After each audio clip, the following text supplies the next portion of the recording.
আসসালামু আলাইকুম রহমতুল্লাহ বরকাত। আমরা আজকে সাবির ভাই একটা প্রশ্ন করবা আর আব্দুল সামাদ হুজুরে এটার ব্যাপারে উত্তর দিবা আর আতাউর ভাই এই ব্যাপারে প্রধান মতামত দিবা ইনশাল্লাহ। সাবির ভাই আপনার প্রশ্নটা করেন। আসসালামু আলাইকুম রহমতুল্লাহি ওয়া বারাকাতুহু। আজকে আমি একটা ভিডিও দেখলাম যে এটা হয়তো বিশেষ করে বাংলাদেশেরও হইব, কিন্তু যেখানেরও হোক সোশ্যাল মিডিয়াতে আমরা সব জায়গাতে, এখন আমি সৌদি আরব থেকে আমার কাছে হইয়া পৌঁছেছে।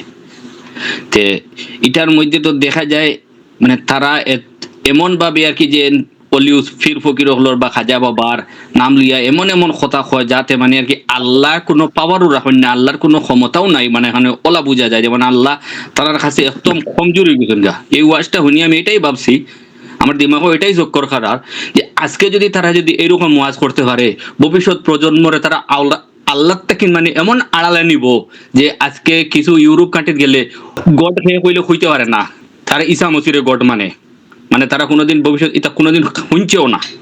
তো এইরকম আমরা নেক্সট প্রজন্মরে তারা আল্লাহ তাকিন এমন দূরে সরাইব, এমন আড়াল করব।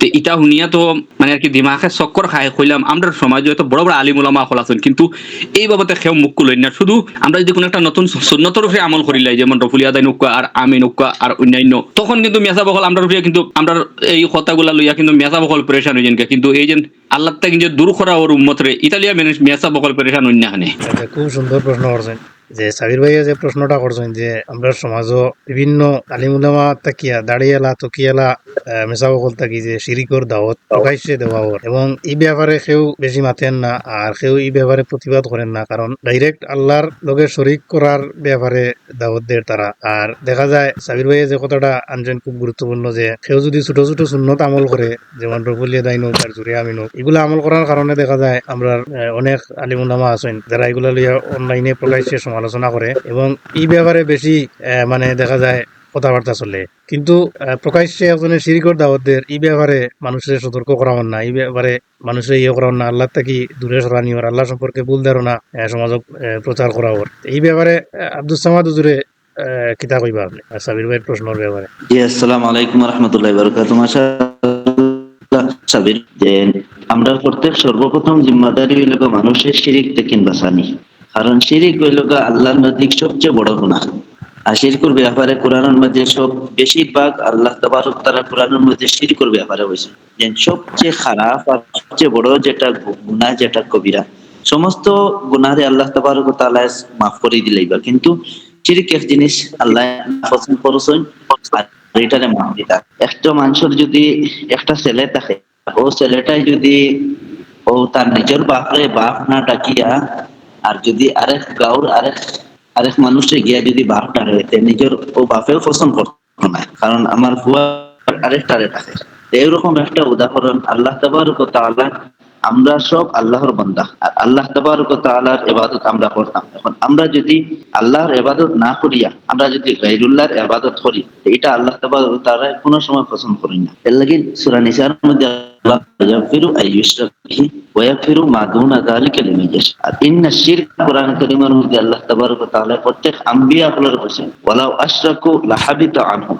আমি গতকালকে কোরআনের মধ্যে 12 আম্বিয়া হলো নাম মানে পড়েছি, এরপরে নিচে আইছে যে ওয়ালাউ আশরাকু লাহাবিতা আনহুম। আল্লাহ তাবারক ওয়া তাআলা অতখান সতর্ক করিয়ে দিছে যে আম্বিয়া হলো নাম লওয়ার পরে এরপরে হইছেন তারাও যদি শিরকের মধ্যে মুবতালা হয়ে যায় তার আমলও বাতিল হয়ে যায়। এর লাগি সর্বপ্রথম আমরা দাওয়াত হইল খাজ হইয়া শিরক আর বেদাত সবচেয়ে বড় গুনাহ। এখন হইল আমরা মানুষের মেসা বকলে বলা, যে কোনো সমাজে বলা তো আমার প্রশ্ন যে মেসা বকলে বা অন্য বাতিল ফিরকা হলে দাওয়াত দিতে শিরক করে। শয়তান এক জিনিস আছে, শয়তানে কিতা করে ইন্নামা ইয়াদউ হিজবাহু লিয়াকুনু মিন আসহাবিস সাঈর। শয়তানে তার কাজ চালিয়ে যায়, শয়তানে চায় যে কোনো মেসা বকলর জরিয়া বলা তার লগে মানুষে জাহান্নামের দিকে টানে। এর লাগি আমরা কর্তব্য হইয়া থাকলো ছোটখাটো জিনিস পরের দিকে। একজন তৌহিদবাসীর সর্বপ্রথম টার্গেট হইয়া রইতো যে হে সর্বপ্রথম তৌহিদর মাত মাতিত, একমাত্র তৌহিদর মাত।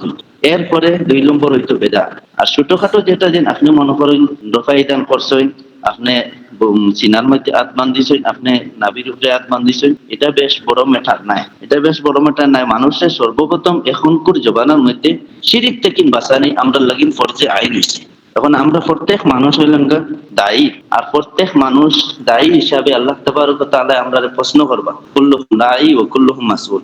আপনার উপরে আপনার দাঁড়ি আসলো, আপনি আপনার পরের মানুষের শিরিক থেকে বাঁচাইছেন নি সর্বপ্রথম, এরপরে বেদাত থেকে বাঁচাইছেন নি। ও মানুষ যদি শিরকের দিকে যায়, আমরা কর্তব্য ইয়া থাকলো যে মানুষের শিরিক থেকে বাঁচাইয়া আনতাম। ও আনফুসাকুম ওয়া আহলিকুম নারা, যে মানুষে বাঁচাইয়া রাখতাম শিরিক থেকে, নিজের এহলো ভাইয়া, নিজের ফ্যামিলি, এরপরে নিজের গাঁও।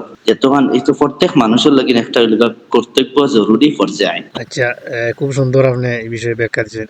আরেকটা আয়াত আমার মনে হয়েছে আপনার কথা থেকে, যে আল্লাহ নবী হকলর কথা কইয়া কইছেন ওলা আশরাকুল আবিদ, এরপরে আরেকটা আয়াত আছে, লাইন আশরাকতা লা ইয়াহবাতান্না আমালুকা ওয়ালা তাকুনান্না মিনাল খাসিরিন।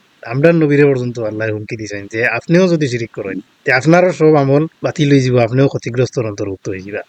এটাও ঠিক আছে না? জি জি জি, যখন এক জিনিস কোরআন কারীমের মধ্যে আরেকটা আয়াত আছে, বিজুলমিন উলাইকা লাহুমুল আমনু ওয়া হুম মুহতাদুন, যে কোন মানুষ ঈমান আনার পরে তার যদি শরীরের মধ্যে শিরকুল লিবাস থাকে, কোরআনের মধ্যে এই আয়াতও আইছে, লিবাস লিবাসান বিজুলমিন উলাইকা লাহুমুল আমনু ওয়া হুম মুহতাদুন। কোন মানুষ মানর মধ্যে শিরকুল লিবাস থাকে, লিবাস কয় আরবি শব্দ, আরবি শব্দ মানে কাপড়। আমি এখন আতর মনে ভাই, করি একজন মানুষ 100% তৌফিকবাসী হয়ে গেছে, 100% যত সময় পর্যন্ত হইতো না অত সময় পর্যন্ত সাকসেস হইতো না।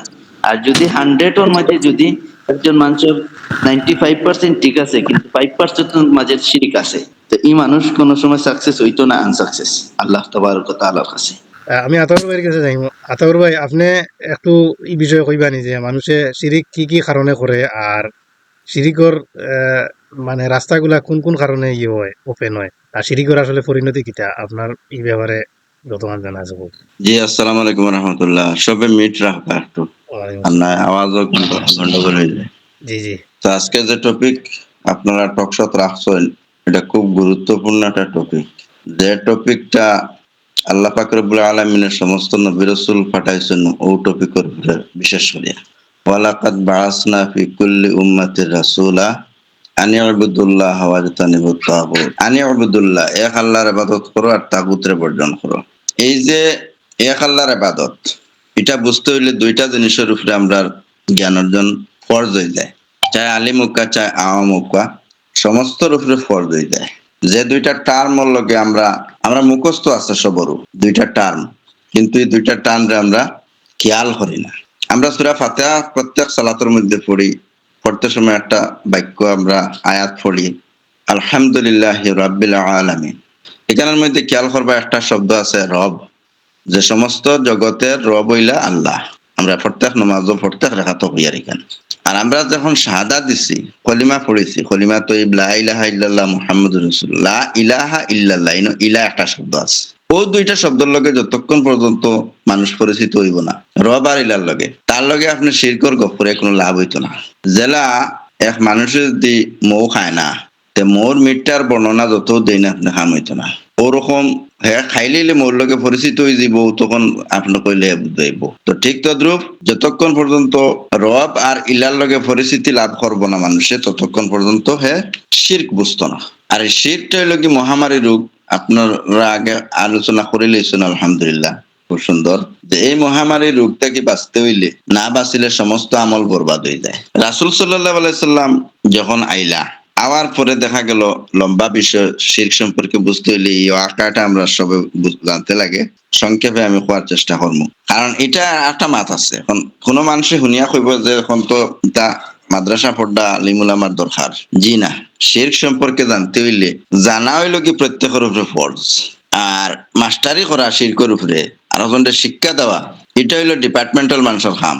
ডিপার্টমেন্টাল মানুষের কাছ থেকে শিখিয়া আর ওজনে অন্যর কাছে পৌঁছাইতে পারবো। ও হাদিসের আলোকে বাল্লিগু আন্নিওয়ালাও আয়া।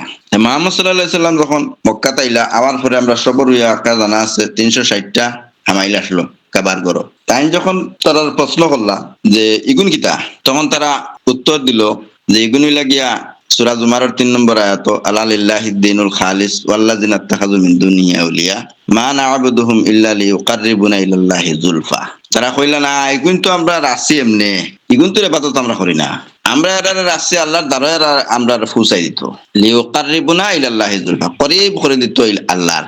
এবং এই যে 360 এরা কিন্তু নবী রাসূলের খায়া আসলো বানাইল তারা আদি। তো তারা কইলা যে ইব্রাহিম আলাইহিস সালাম, ইসমাইল আলাইহিস সালাম এরার মূর্তি হল বানাইতো আছে, এখন এরারে তো আমরা ইবাদত করি না, এরার আছে উসিলা হিসাবে যে এরার মাধ্যমে আমরা আল্লাহর দ্বারা ফুসতাম।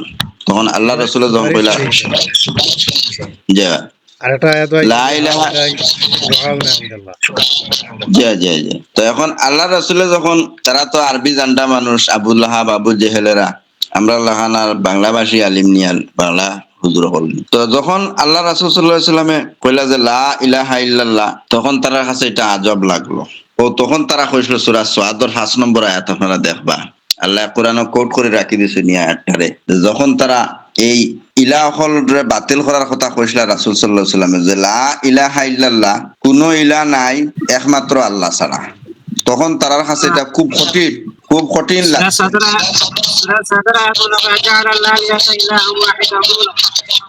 যে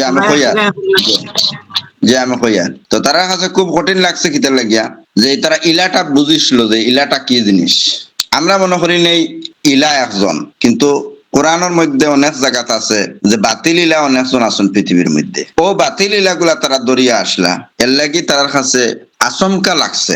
এক্সক্লেমেটরি সেন্টেন্স কইটারে বিস্ময়সূচক ভাব তারা প্রকাশ করছে যে আজআলাল আলিহাতা ইলাহান ওয়াহিদা ইন্না হাযা লা শাইউন উজাব। এটা তো একটা আজব ঘটনা। আরবিটা আমরা বাংলার লগে বাঁকা মিলাইলে আছে, আমরা বেজান বাংলাত মাতি, আমরা কই না নিতে একটা আজব ঘটনা। তো কইলে এটা তো একটা আজব ঘটনা। মুহাম্মদ সাল্লাল্লাহু আলাইহি সাল্লাম, তারা তো সাল্লাল্লাহু আলাইহি সাল্লাম কইতরা না, তারা হয়তো মুহাম্মদে এক ইলা দি সারা আমরা ইলা বাতিল হইলেই তানি। দেখো আল্লাহ পাকে কেন বহুত বড় কথা কোরআনে কোট করে রাখছেন যে আজআলাল আলিহাতা, ইলার বহু বচন আলিহা, আলিহাতা ইলাহান ওয়াহিদা, এক ইলা দি তাই আমরা সমস্ত এই যে 360 ইলা তৈছি এগুলো বাতিল করলেই তানি। এটা তো একটা আজব ঘটনা।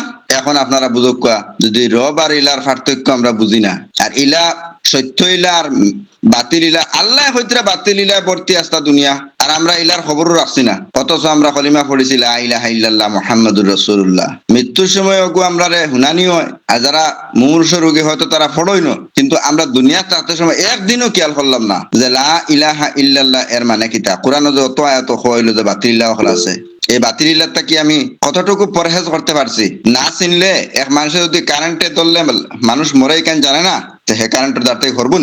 এখন বাতিল ইলাহ অহরহ আমরা কাছে আছে। এর লাগি একটা আয়াত আমার কাছে সবচেয়ে বেশি যথেষ্ট লাগছে, সূরা সাদর 5 নম্বর আয়াত। আরো বুড়ি বুড়ি আয়াত হলোর মধ্যে আছে যে আল্লাহ কইছেন তুমি তারা প্রশ্ন করো যে তারারে সৃষ্টি করছে কে, তখন তারা উত্তর দিব আল্লাহ। আল্লাহ শব্দ দিয়ে কইব আল্লাহ। এর বাদে আবার কইছেন প্রশ্ন করো আসমান জমিন তাকে সৃষ্টি করছে, তারা কইব আল্লাহ। তারা রিজিক দেখে, তারা কইব আল্লাহ। তারারে কানে শুনায় খে, চোখ দি দেখায় খে, কর্ণ চক্ষু এগুলার শক্তি খেয়ে দিছে, তারা কইব আল্লাহ। তে আল্লাহ কইয়া কইতাতে এর বাদে তারা খানা যাইতরা যে ঈমান যেটা জন্ম মৃত্যুর মালিক আল্লাহ, হায়াত মউত রিজিক সবকিছুর মালিক আল্লাহ, ওই ঈমান তো আমরা কিছু আমরা কাছে ওই ঈমান রইয়া আমরা যাইতাম দাবি করির জন্য। তো আর আবু লাহাব আবু জেহেল রে ও ঈমান রইয়া তারে আমরা দাবি হইলো তারা জাহান্নামে ফাটাইতাম। আর ও আবু জেহেল আবু লাহাবে কাবা করো দরিয়া আল্লাহুম্মা হইয়া দোয়া করিয়া মুহাম্মদ সাল্লাল্লাহু আলাইহি ওয়াসাল্লামের বিরুদ্ধে যুদ্ধত গেল। তার ঈমান কিতা, হে তো হাজি আবু জেহেল প্রত্যেক বছর কাবা করো খাদিম এট দ্যাট টাইম, ওই সময়ের। এর লাগে ঈমান বুঝতে গেলে অত সহজ নাই। আমার সাবির ভাই যে প্রশ্ন করছেন কত গুরুত্বপূর্ণ কোয়েশ্চন এগুর এই সাবজেক্টটা অবহেলিত আমরা সমাজত। আমরা যদি দেখি মুহাম্মদ সাল্লাল্লাহু আলাইহি ওয়াসাল্লামের নবুয়তি জিন্দেগি 63 বছর যদি টোটাল বয়স হয়, 40 বছর যদি নবুয়তি আয়, 23 বছর হইল নবুয়তির জিন্দেগি। হিজরি সন গণনা শুরু হয়েছে হিজরতের প্রথম দিন থেকে, অর্থাৎ 23 বছরের মধ্যে 13 বছর আসলাম মক্কাত, আর 10 বছর অ্যাপ্রক্স মদিনাত, ও 23 বছর নবুয়তের জিন্দেগি। আমরা দেখতে পাই নবুয়তের জিন্দেগির ম্যাক্সিমাম সময়টা মক্কাত কাটিছে, আর ম্যাক্সিমাম সময় মক্কার টোটালটাও আইছে খালি তাওহীদের দাওয়াত, এই রবিলা বুঝানি। কিন্তু আমরা কাছে এই সাবজেক্টটা আজকে অবহেলিত। এর লাগি সূরা সাদর 5 নম্বর আয়াতটা আমি যে সমস্ত মানুষ বাইন হলে পরবর্তীতে এই আপনার টক শোটা দেখবা, এর কাছে আমার রিকোয়েস্ট রাখবো তারা যেন আলহামদুলিল্লাহি রাব্বিল আলামিন এখানের মধ্যে রব শব্দটা আর কলিমা পড়িতে লা ইলাহা ইল্লাল্লাহ মুহাম্মাদুর রাসূলুল্লাহ হইতে সময় ইলা শব্দটা, এই দুইটা শব্দ নিয়ে তারা চিন্তা করতো। আর সূরা সাদর 5 নম্বর আয়াতের মধ্যে যেটা হয়েছে আজআলাল আলিহাতা ইলাহান ওয়াহিদা ইন্না হাযা লা শাইউন উজাব, এই আয়াতটা তারা যদি কোনো আলিম তারা লোকাল ফাইন তে আলিমর কাছে গিয়ে এটার তফসির বুঝাই জানি ইনশাআল্লাহ কিছুটা হইলেও বুঝতে পারবা তারা যে শিরক হারে হয়। জি আপনি খুব সুন্দর একটা ব্যাখ্যা দিয়েছেন। মাহমুদ ভাইয়ের কাছে আমি ও প্রশ্নটা লইয়া আবার যাইব। আপনি সংক্ষেপে রব এবং ইলাহ এর মাঝে একটু পার্থক্য কইয়া দিবা, যাতে আমরা দর্শক মন্ডলী যারা পরে ভিডিওটা দেখবা তারা যাতে বুঝতে পারে। সংক্ষেপে আপনি রব এবং ইলাহ এর মাঝে পার্থক্য কোরআন হাদিস ভিত্তিক একটু বিশ্লেষণ ব্যাখ্যা যদি দেন তে ভালো হইব। জি আসসালামু আলাইকুম আলহামদুলিল্লাহ ওয়াসসালামু আলা রাসূলিল্লাহ। জি আমি খুব বিজি এখন আছি বর্তমানে, এরপরে আপনি যেহেতু রিকোয়েস্ট করলা দুই একটা কথা কই। রব আর ইলাহ, রব আর ইলাহের পার্থক্য বুঝি নিলে আমরা রাখবেলি এই সমস্যাটা বেশি। রব আর ইলাহ পার্থক্যটা যদি বুঝি নিতে মানুষে, তবে মানুষ অত অসহায় হইয়া থাকলা না ইসলাম ধর্ম ব্যাপারে। একদম একদম মানে নিরাশ হয়ে গেছেন মানুষ খার কথা শুনতা, মূলনীতি না জানার কারণে। তো রব আর ইলা সম্পর্কে কথা তো বিস্তারিত লম্বা কথা, আমি সংক্ষেপে দুই চারটা কথা কই আমি রাখি দিব আমার। জি জি তো রব রব আলহামদুলিল্লাহ রব্বিল আলামিন। এই যে রব, রব অর্থাৎ রুবুবিয়ত করনেওয়ালা, যে লালন পালন করে তারে কয় রব। ওখান থেকে আমরা মুরব্বী শব্দ আমরা কই, যে বাড়ির লালন পালন কর্তা, বাড়ির পরিবারের লালন পালনকারী যারা, এরারে বাড়ির মুরব্বী কই। আর এই কুল কায়নাতর যে একজন রব, একচ্ছত্র একজন রব হিসাবে শুধুমাত্র আল্লাহ সুবহানাহু ওয়া তাআলা, যারে আমরা কই আলহামদুলিল্লাহি রাব্বিল আলামিন। সমস্ত প্রশংসা শুধুমাত্র ও আল্লাহর, যে পুরা বিশ্ব জগতের প্রতিপালক মানে রব। এখন রব হইয়া থাকলো গিয়া যে রুবুবিয়ত দেয়, যে আমার বেমার পড়লে আমার শিফা দেয়, আমার খানি ফানি রিজেক রুটি যা কিছু এভরিথিং আমার মানে জন্ম থেকে লইয়া মৃত্যু পর্যন্ত যে বহন করিয়া যায়, যে দেখাশোনা করিয়া যায়, যে দেয় আমারে, এরে আমরা রব হই। এখন আমার খানি ছাড়লে সে দিত, রবে দিতা। আর আমরা যে এবাদত করমু, এই এবাদতটা ইলাহ হিসাবে আল্লাহ পাইবা। আল্লাহ ইলাহ হইয়া আমরা এবাদতটা নিবা, আর রব হিসাবে আল্লাহ আমরা দিবা। কথাটা বুঝাইতে পারি আমি? জি বুঝছি আমি। আমরা আমরা যে যা। আমরা যে ইবাদত, আমি বিস্তারিত লম্বা মাথা যাইয়ার না, কারণ এই ব্যাপারে বহুত এক ঘন্টার উপরে লাগবো। জি জি 1 ঘন্টার উপরে লাগবে। আমি 2 মিনিটের ভিতরে রাখি দিতাম করিয়া, অন্যদিন আমি এই ব্যাপারে ডিটেইলস আলোচনা করবো ইনশাআল্লাহ। তো লা ইলাহা ইল্লাল্লাহ, যে আমরা একটা কলিমা পড়ি নানি, লা ইলাহা তার মানে নেই কোনো মাবুদ, সত্যিকারের কোনো মাবুদ নেই, ইল্লাল্লাহ এক আল্লাহ ব্যতীত। ও যে এক আল্লাহ ব্যতীত আর কোন ইলাহ, এমতে তো ইলাহ বহুত ইলাহ আছে। মুসলমানের তো বহুত কাছে গিয়ে ওসিলা লইতরা, ও তো যারা যারা কাছে গিয়ে দোয়া করতা, যারা ওসিলা লইতরা ও তো ইলাহ হিসাবে লইতরা। এই সমস্ত ইলাহ, ইলাহ রে পয়লা লা দিয়া খাটা হয়ে গেছে, সারা ক্যান্সেল মারা গেছে। লা ইলাহা, নেই কোনো ইলাহ, কোনো ইলাহ নাই। অর্থাৎ আপনি মুসিবত পড়ার পরে যে কোনো ব্যাপারে আপনি যাইবার মতো জায়গা আর কোনো জায়গা নাই, একমাত্র ও এক ইলার কাছে যাবা লাগবো, যে ওই লাগে রব্বুল আলামিন। তো এখানে রেফারেন্স দিয়ে আমি সুন্দর করে আমি ডিটেইলস আলোচনা করি। ইলাহ শুধুমাত্র ইয়া হলো গিয়া আল্লাহ সুবহানাহু ওয়া তাআলা একমাত্র একচ্ছত্র ইলাহ। আল্লাহ আকাশ ও 7 আসমানের উপরে, আর আল্লাহ আরশের উপরে। ওখান থাকিয়া আমরা যা ইবাদত, এই ইবাদত গুলা চেক করেন ইলাহ ইলাহ হিসাবে, যে আমার এবাদতের মাঝে তারা যে আমার এবাদত করে, এই এবাদত আর কারোর রেজা রাজি খুশি, বা হুজুর দ্বারা বনো সদ্যাটা একটু লম্বা করে দেই, বা আমার হরিয়ে তো খেয়াল রাখা, আমি নামাজ কিভাবে পড়িয়া একটা আরো সুন্দর করি, এইভাবে আছে নানি।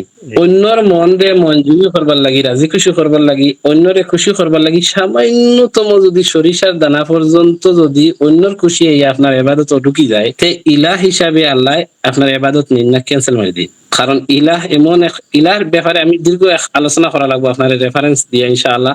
আর আজকে আমি ওখানে বিদায় নিয়ে গিয়া অন্যদিন এই ব্যাপারে ডিটেইলস একটা আলোচনা করিয়ে দিব কোরআনের আয়াত দিয়া সুন্দর করিয়া। আসসালামু আলাইকুম।